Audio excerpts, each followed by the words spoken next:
kami po ng ating Iglesia ay isang paanyaya ng pagpapanibago at pagpapalakas ng ating pagkilala at paniniwala kay Jesus. Ang pagbabalik tanaw, may kasabihan na tayo, ang hindi tumingin sa tinanggalingan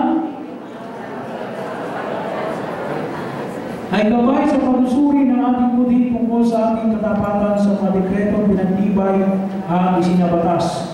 Mga katanungan ngayon na mag-isipin gabay sa ating talakayan at pagkikilay. Binigyan po kayo ng mga kopya riyan, no? Tingin katayo ang pastoral bago ilagos ang sinulod 20 taon. So para lang po sa lahat, hayaan nyo na basahin natin. Basahin natin ng A.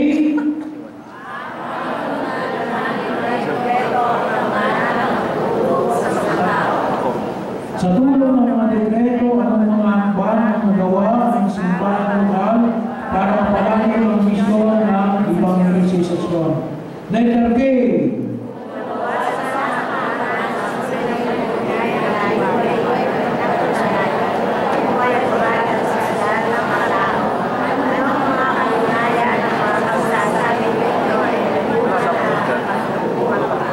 Ang naging lakas ng ngipin ng sinulo para maramdaman ito sa loob ng 20 taon pagkatapos mga bagay ng nakaunayan sa mga bagong programa ng diocese. Letter A.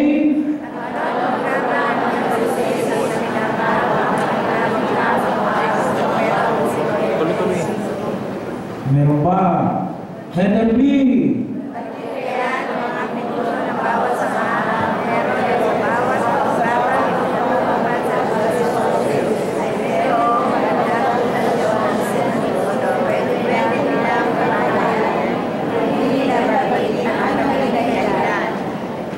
Mga dahilan ng di pagkasakatuparan ng mga bagong batas na ito. Letter A.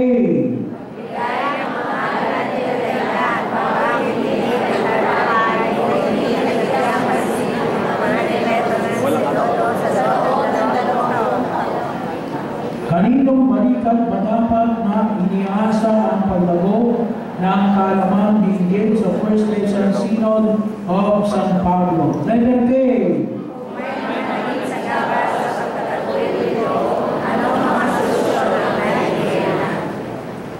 Mga bagong hamon na dala ito tungkol sa rituang mobilyo ng diocese. Letter A.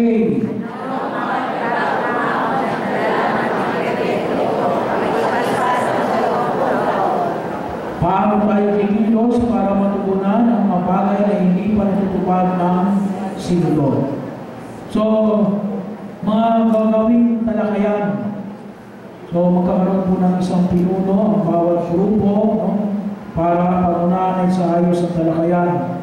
Pumili ng isa o dalawang tagasulat upang maitala ang lahat ng mga tugon sa katanungan. Ayusin ayon sa kategorya ng mga isisulat at ipadala sa Sekretarya ng Central Committee on Revisiting the Synod. Kasimula ang bukas ng talakayan ang humingi ng tulong at gabay sa So bilang isang sambayanan po, isang maliwanag ng pagkikilos sa ating kalinganan upang makita natin na sana po ay pag-ilay-ilaya natin sa pagtayo ito man ang kumikilos sa bawat parokya. So, nasa ating pong mga kamay ang kaayusan ng nabanggit na mga gawain kung saan tayo patutungo.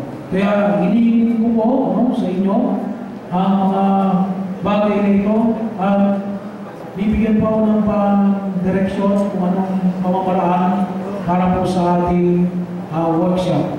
Maraming salamat po sa inyo.